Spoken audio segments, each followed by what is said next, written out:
In this environment, I feel totally connected with the message for humanity.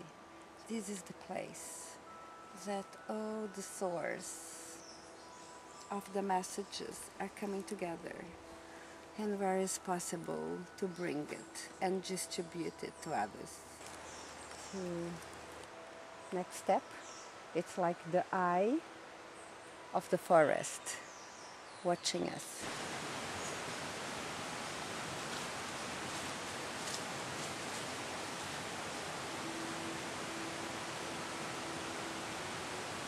These last years, this bromelia is coming and it stays through a very long period. So for me, it's a sign that it's time for us really to work in our inner light, in our inner trust, in our self-confidence, to be able, through this self-confidence, to express it to the world.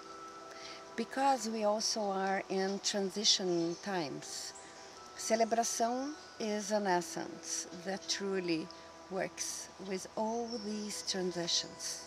How to be in it without losing the feet connected to the ground. So it's a sign.